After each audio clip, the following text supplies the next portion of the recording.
সিপাহীজলা জেলার বিশালগড় থানাধীন উত্তর লক্ষ্মীবিলের তপবন আশ্রমে এক ভক্তের ওপর হামলার ঘটনায় দুই অভিযুক্তকে গ্রেপ্তার করেছে পুলিশ। গত 23শে জানুয়ারি আশ্রম চত্বরে দীপঙ্কর দাস নামে এক ব্যক্তির ওপর এই হামলার ঘটনা ঘটে। পুলিশ সূত্রে জানা গেছে, ঘটনার খবর পাওয়া মাত্র ওই বিশালগড় থানার একটি বিশেষ দল সেখানে পৌঁছায় এবং পরিস্থিতি নিয়ন্ত্রণে আনে। পরবর্তীতে আক্রান্ত দীপঙ্কর দাস থানায় একটি লিখিত অভিযোগ দায়ের করেন, যেখানে তার উপর শারীরিক হেনস্থার বিস্তারিত বর্ণনা দেওয়া হয়। এই অভিযোগের ভিত্তিতে তদন্তে নেমে পুলিশ গতকাল রাত রানা দাস এবং সুবল দেব নামে দুই ব্যক্তিকে গ্রেপ্তার করে।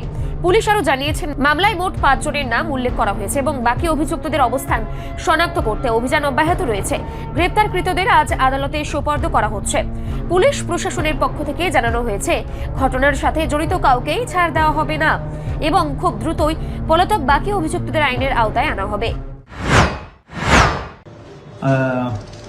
23/1/2026 আমাদের উত্তমভক্ত যে তপবন আশ্রম আছে, ওইখানে একটা ঘটনা ঘটে, যেখানে আশ্রমের ভিতরে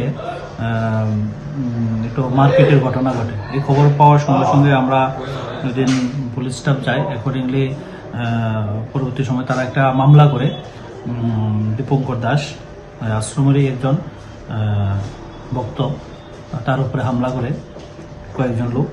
ওই অভিযোগের ভিত্তিতে আমরা গতকাল 2 জনকে আমরা আটক করি, যাদেরকে আজকে আমরা আদালতে প্রেরণ করছি। আরও বাকি এই কেসে আরও অনেকজন যুক্ত আছে, তাদেরকেও আমরা অতি সত্বর অ্যারেস্ট করে কোর্টে পাঠাবো। অভিযুক্তদের কি নাম, যে 2 জনকে গ্রেফতার করা হয়েছে? আজকে যে 2 জনকে আমরা কোর্টে পাঠাচ্ছি, তাদের একজন নাম রানা দাস, আরেকজনের নাম হলো সুবল দেব। এই ঘটনায় আর কতজন জড়িত থাকতে পারে?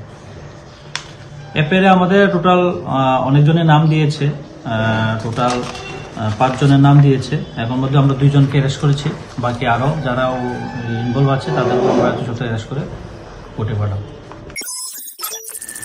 রিপোর্ট সংবাদ প্রতীক্ষা।